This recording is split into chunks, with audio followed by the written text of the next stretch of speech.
Welcome to our channel. నమస్కారం. పార్లమెంట్లో 2 ముఖ్యమైన బిల్లులు ప్రవేశపెట్టబోతా ఉంది ఎన్డీఏ ప్రభుత్వం. మహిళా బిల్లు, రియాగ్నేషన్ బిల్లు. 2 బిల్లు పాస్ అయ్యే అవకాశం ఉందా? పాస్ అయితే ఆంధ్రప్రదేశ్కి ఎలాంటి ప్రయోజనం కలిగే అవకాశం ఉంది? తెలుసుకునే ప్రయత్నం చేద్దాం. విశ్లేషణ మనతో పాటు ఉన్నారు ప్రముఖ ఆర్థిక, రాజకీయ, సామాజిక విశ్లేషకులు అడ్స్మిత్ శ్రీనివాసరావు. వారిని అడిగి కొన్ని విశేషాలు తెలుసుకుందాం.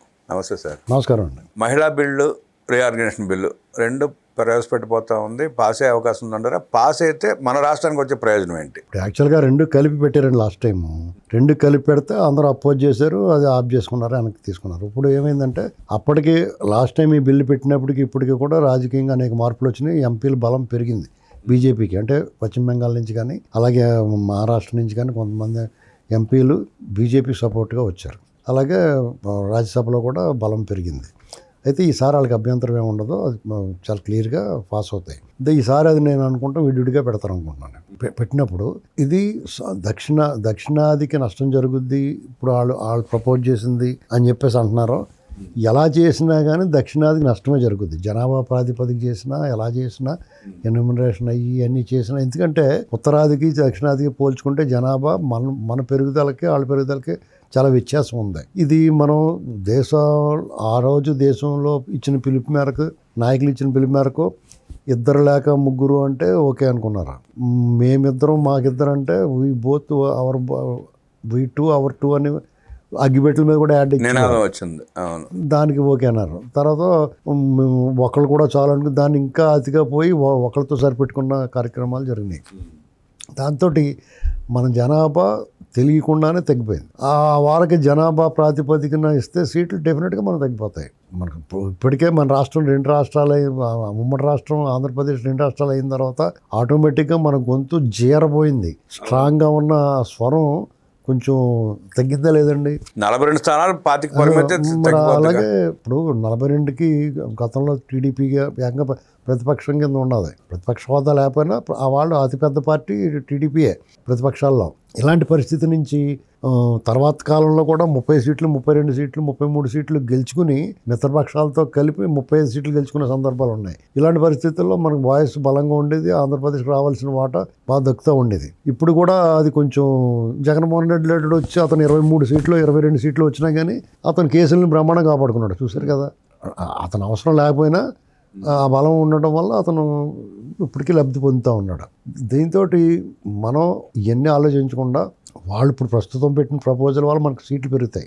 మిగతా వాళ్ళ సంగతి ఇప్పుడు ఆంధ్రప్రదేశ్కి అన్యాయం జరుగుతుంటే ఎవడన్నా వచ్చి మాట్లాడాడు పక్కోడు, ఎవడు పట్టించుకోవాలి. కర్ణాటక కానీ తమిళనాడు నుంచి కానీ కేరళ నుంచి కానీ అయ్యో ఆంధ్రప్రదేశ్ అమరావతి నాశనం చేస్తున్నారు, పోలవరం ఎలా చేసాడు, రాష్ట్రంలో అరాచకం జరుగుతుందని ఒకడన్నా వచ్చి మాట్లాడాడు. వాళ్ళకి మాట్లాడలేదు. మనకి ఎందుకంటే మనం కూడా ప్రస్తుతం మనం నిలబడ్డానికి చూసుకోవాలి. జనాభా ప్రాతిపదికన అయితే మనకు నష్టం జరుగుద్ది. అరాచకం జరగకుండా చూసుకోవాలి. ముందు మనం గడుపుకుంటే తర్వాత మిగతా వాళ్ళు అందరూ కడగడానికి సిద్ధం అవ్వచ్చు. చాలామంది విశాల భావాలు, దేశం కోసం, ధర్మం కోసం పోరాడాలి, లేకపోతే ఇలాంటి చేయాలి. మనం ఇప్పుడు రకరకాలు చెప్తారు. దక్షిణాదికి అన్యాయం జరిగిపోతుంది, కలిసి రావాలి, చంద్రబాబు నాయుడు గారు బీజేపీ మీద యుద్ధం చేయాలి, ఇలాంటి మాటలు మాట్లాడతారు. చంద్రబాబు నాయుడు గారు బీజేపీ మీద యుద్ధం చేసినప్పుడు వీళ్ళందరూ కూడా వెళ్ళి వాళ్ళ సంఖ్యలో దూరి అభ్యసిన రోజులు ఉన్నాయి. కాబట్టి మనం అవన్నీ విడిచిపెట్టి ఈ రియాగ్నేషన్ బిల్కి సపోర్ట్ ఇవ్వాలి, మద్దతు ఇవ్వాలి. వీళ్ళు ఎలాగ మద్దతు ఇస్తారు, ఎన్డీఏలో ఉన్నారు కాబట్టి. అది గెలవాలని కోరుకోవాలి, అది అమలు జరగాలని కోరుకోవాలి. దానివల్ల మీరు అన్నట్టుగా లబ్ధి ఉందా అంటే డెఫినెట్గా లబ్ధి ఉంటుంది. అధికారంలో ఉన్న పార్టీకి లబ్ధి జరుగుద్ది. ఎందుకు జరుగుద్ది అంటే సహజంగా జనరల్గా చంద్రబాబు నాయుడు గారు ప్రజాస్వామ్యయుతంగా పద్ధతికి వెళ్తాడు. కానీ రాజశేఖర రెడ్డి గారు 2009లో చేసిన దాన్ని ఒకసారి తలుచుకుని జనాలందరూ కూడా ఆలోచన చేస్తారు. వాళ్ళు కూడా ప్రెజర్ ఉంటుంది. ఇప్పుడు కొన్ని దుష్టశక్తులు ఉన్నాయి ఆంధ్రప్రదేశ్లో, జగన్మోహన్ రెడ్డి లాంటివి. ఆ దుష్టశక్తుల్ని వాళ్ళని అడ్డుకోవాలన్నా, వాళ్ళని అదుపులో పెట్టాలన్నా ఈ రియాగ్నేషన్ అనేటువంటిది చాలా వజ్రాయుధం అవుతుంది మన పార్టీకి. అధికారంలో ఉన్న పార్టీకి మంచి అవకాశం ఉంటుంది. ఇక్కడ వీళ్ళు కొంతమంది రాజశేఖర రెడ్డి గారు ఏం చేశారంటే టీడీపీ బలంగా ఉన్న వాటిని చెల్లాచెదురు చేశాడు. మండలం తీసేసాడు. మండలం అటు ఇటు మార్చేసి ఇష్టం చేసి దాన్ని రూపురేఖలు మార్చేసి బలాలను తారుమారు చేసేసాడు. ఇప్పుడు అవకాశం ఇప్పుడు అధికారంలో ఉన్న పార్టీలకు వస్తుంది. మేజర్ పార్టీగా టీడీపీ, జనసేన వాళ్ళు జాగ్రత్తగా ప్లాన్ చేసుకుంటే ఇక్కడ జగన్మోహన్ రెడ్డికి రాయలసీమలో బలం ఉంది. నెల్లూరు నుంచి శ్రీకాకుళం దాకా అతను తల కిందులుగా తపస్సు చేసిన, పిల్లి మొగ్గలేసిన అతనికి వచ్చి ఇప్పుడున్న ప్రభుత్వం ఎంత అవకతవకగా చేసినా, ఎన్ని పొరపాట్లు చేసినా, ఇటీవల కాలంలో కొన్ని పొరపాట్లు చేస్తున్నారు. వాళ్ళు తెలియకుండా కొన్ని చేస్తున్నారు. అలాంటి ఇంకా ఎక్కువ చేసినా కానీ వాళ్ళకి ప్రమాదం లేదు. ఎందుకంటే జగన్మోహన్ రెడ్డి ఎట్టి పరిస్థితులు యాక్సెప్ట్ చేయరు. నెల్లూరు నుంచి శ్రీకాకుళం దాకా ఆ రాయలసీమ 4 జిల్లాల్లో, పాత ఉమ్మడి 4 జిల్లాల్లో ఎంతో కొంత అతనికి ప్రభావం ఉంది, కుల బలం ఉంది. కుల బలం అంటే సంఖ్యాపరంగా కాదు, వాళ్ళు ఇన్ఫ్లుయెన్సర్స్, ధనము, బలము, అంగబలము, అర్ధబలం ఇవన్నీ ఉన్నవాళ్ళు. వాళ్ళు ఇక్కడ ఎవరైతే కుల కోటలు కట్టుకున్నారో వాటిని చాలా చెదిరి చేయొచ్చు. ఎవడైనా కొమ్ములు తిరిగిన వాడు నాకు తిరగలేదు అనుకున్న వాడికి ఆ నియోజకవర్గం రూపురేఖలు మార్చేసి అతన్ని ఒక ఊరు రాజు, ఒక ఊరు బంటు కింద మారిపోతాడు. ఇప్పుడు సపోజ్ జగన్మోహన్ రెడ్డి గారు పులివెందుల్లో అతను తిరగలేదు, అతను తిరిగి అక్కడే ఇంకొక నియోజకవర్గానికి వెళ్ళడానికి కూడా మారి కమలాపురానికో లేకపోతే మైదుకూరు ఇలాంటి వాటికి వెళ్ళడానికి ఉండే అతను కూడా బాబా అన్నట్టు ఉండాలి. అంచేత మీకు మంచి కాజా పెట్టచ్చు వాళ్ళకి, ఇది చాలా ఈజీ. అలాగే మన కోస్తా ప్రాంతంలోనూ కూడా కొంతమంది తిరిగి లేకుండా ఓవర్ యాక్షన్ చేసిన వాళ్ళందరూ కూడా ఇబ్బంది పెట్టచ్చు. ఎట్ ది సేమ్ టైం వీళ్ళు బలమైన నియోజకవర్గాలని తెలుగుదేశం పార్టీ, జనసేన పార్టీకి తిరుగు లేకుండా కొన్ని నియోజకవర్గాలు చేసుకోవచ్చు. ఆ అవకాశం వస్తుంది వాళ్ళకి. డెఫినెట్గా చాలా మంచిది. ఇప్పుడు మీకు ఎందుకంటే జగన్మోహన్ రెడ్డి అనేటువంటి వాడు రాజకీయాల్లో ఉండకూడదని ఎందుకంటున్నానంటే, ప్రజాస్వామ్యంలో ఎవరైనా రాజకీయ పార్టీ పెట్టుకోవచ్చు, ఎవరైనా ప్రజాస్వామ్యంగా ఎన్నికల రాజకీయాల్లో పాల్గొనవచ్చు, ఎన్నికయ్యి అధికారం చేపట్టవచ్చు, ఇవన్నీ ప్రజాస్వామ్యంలో జరుగుతాయి. కానీ ఇక్కడ జగన్మోహన్ రెడ్డి లాంటి వాళ్ళ స్ట్రాటజీ ఎలా ఉంటుందంటే, పాలకుడు ఎప్పుడు కూడా ప్రజల కొరకు ప్రజా సమాజ హితం కోసం అందరికీ ఆమోదయోగ్యమైన నిర్ణయాలు తీసుకోవాలి, అందరినీ మెప్పించాలి, ఒప్పించాలి, ప్రజల మన్నను పొందాలి, ప్రజలకు భయపడాలి, ప్రజలకు బాధ్యత వహించాలి.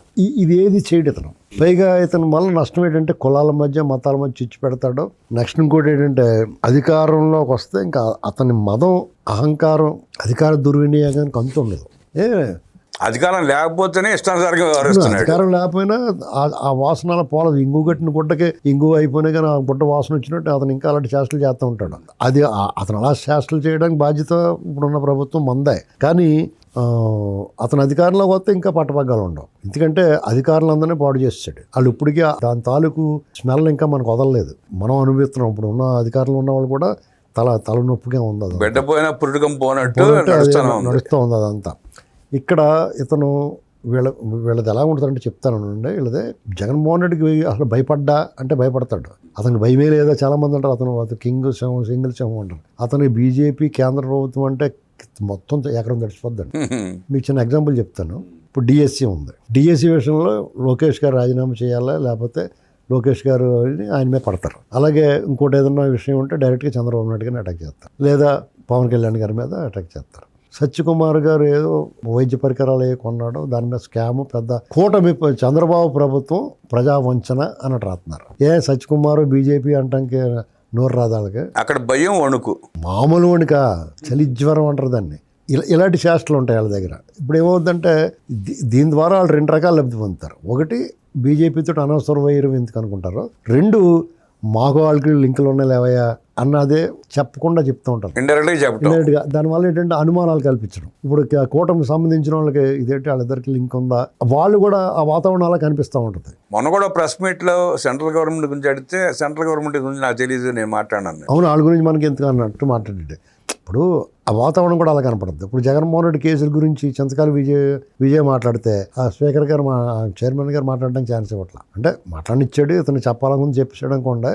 అంటే సందర్భం కాంది సబ్జెక్టు, ఏ సబ్జెక్ట్ పై మాట్లాడతానని పర్మిషన్ తీసుకుని అది మాట్లాడకుండా ఇంకోటి మాట్లాడుతుంటే అబ్జెక్ట్ చేస్తారు, అది వేరే. అయినా సరే చెప్పాలని ముందు చెప్పాడు. ఇది జనాలకు ఎలా కనిపిస్తుంది అంటే వేరే రకంగా అనుమానం, అపోహలు కల్పిస్తాడు. దీని మీద ఆధారపడ్డాడు అతను. అనుమానాలు కల్పించడం, అపోహలు కల్పించడం, అబద్ధాలు చెప్పడం, బురద బూయటం, అబద్ధాలు అసత్యాలను విషప్రచారం చేయటం, దీని మీద ఆధారపడ్డాడు అతను. జనాలకు మంచి చేద్దాం, మీకు మేలు చేస్తాను, అమరావతి చంద్రబాబు నాయుడు గారి కన్నా బ్రహ్మాండం కడతాను, లేకపోతే మావిగన్ అన్నాడు కదా, మావిగన్ నేను బాగా కడతానని చెప్పమనండి. ఇంకానే తూర్పుగోదావరి జిల్లా రాయమండ్రి కూడా ఉంటుంది మావిగన్లో, లేదా అమలాపురం కూడా ఉంటుంది. ఇలాంటివి చెప్పమనండి. పిచ్చి మాటల కింద చూస్తారు జనం. అయినా సరే చెప్పమనండి, మంచి చెప్పమనండి. ఇప్పుడు అతను ఏమంటాడు, మావిగన్ అని చెప్పేసి ఆల్రెడీ ఉన్న ఊళ్ళు హైవే పక్కనే డాబాలు పెట్టేసినట్టు పెట్టేసుకోవచ్చు ఆఫీసులు అంటున్నాడు. ఇలాంటి పిచ్చి మాటలు మాట్లాడి జనాల అటెన్షన్, ఆ రకంగా కూడా అటెన్షన్ తీసుకుంటున్నాడు అతను. ఇప్పుడు క్రిమినల్స్ని అందరినీ పరామర్శ చేయడం అనేటువంటిది, లేకపోతే సిదిరప్పలరాజు విషయంలో అతను 45 ఏళ్ళు పోయాడు అనేటువంటిది యాక్చువల్గా సిదిరప్పలరాజు పొరపాటు చేశాడు. ఇప్పుడు అతను కుర్రోడిని స్టేషన్కి సరెండర్ చేస్తుంటే ఆ కుర్రోడికి ఇబ్బంది లేదు, అసలు ఇంత గోల అయ్యేది కాదు. అప్పుడు ఆ కుర్రోడిని ఇబ్బంది పెట్టాడు. అతను చదువుకున్న చిన్నపిల్లని దాన్ని ఏంటి వీళ్ళకి ఆపాదిస్తున్నాడు. అతను అనాల్సింది ఏంటంటే సిదిరాపల్లి బుద్ధి లేదా నీకు, చిన్నపిల్లని ఎలా చేసావు, నీకు అన్నీ తెలుసు కదా, మంత్రిగా పనిచేసావు, నువ్వు ఇందులో ఎందుకు ఎంటర్ అయ్యో అతను అందంగా స్టేషన్కి అప్పచెప్పుంటే ఇమ్మీడియట్గా పంపించేవాడు. వాళ్ళ తర్వాత వాళ్ళు సెటిల్మెంట్ చేసుకుని డెఫినెట్గా కేసుల్లో నిలబడ కోర్టులో ఇవి అతను స్వయంకృతం చేసుకుని దాన్ని అలర చేసుకున్నాడు. వీళ్ళ వ్యవహారం అంతా ఎలాగ డెఫినెట్గా రీఆర్గనైజేషన్ అయితే ఇప్పుడున్న ఆశావాదులు చాలామంది ఉన్నారు. 3 పార్టీల కూటమి కదా ఇది. ఇప్పుడున్న 170 సీట్లు సర్దటం అంటే తలప్రాణం తోక్కొస్తుందండి. ఇది ఇంకొక 50 అలాగే పెరుగుతున్నాయి కాబట్టి మీకు 253 అందం అవుతున్నాయి. దాదాపు 70 దాకా పెరుగుతూ ఉన్నాయి.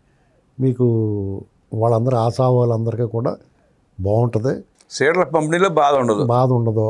నెక్స్ట్ ఏంటంటే పరిధి తగ్గుతూ ఉంటుంది. నియోజకవర్గం ఒక్కోసారి 2 లక్షలు, 5 లక్షలు, 6 లక్షల ఓట్లు ఉన్నాయి, అది తగ్గుతూ ఉంటుంది.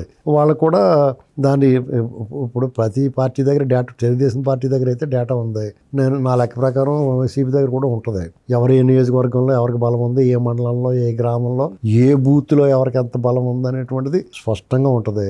దాన్ని 2 నిమిషాలు లెక్కేసి కంప్యూటరైజ్ చేసి పెట్టేస్తారు. కరెక్ట్గా 150 సీట్లు సరిపడగా సెట్ చేసేసుకుని తిరుగు లేకుండానే కొంచెం బాగా చేసుకుంటే ఇంకా వాళ్ళకి జగన్మోహన్ రెడ్డి జీవితంలో రాడు. ఇది చాలా మంచిది, జరగాలని కోరుకోవాలి అందరూ. డీలిమిటేషన్ వల్ల మిగతా ప్రాంతాలకు ఎలా ఉన్నా రాష్ట్రానికి మంచి జరుగుతుందని, ఆ దిశగానే ముందుకు వెళ్ళే అవకాశం ఉందంటూ విశ్లేషించిన అడ్స్మిల్ గారికి ధన్యవాదాలు తెలియజేస్తూ నమస్కారం.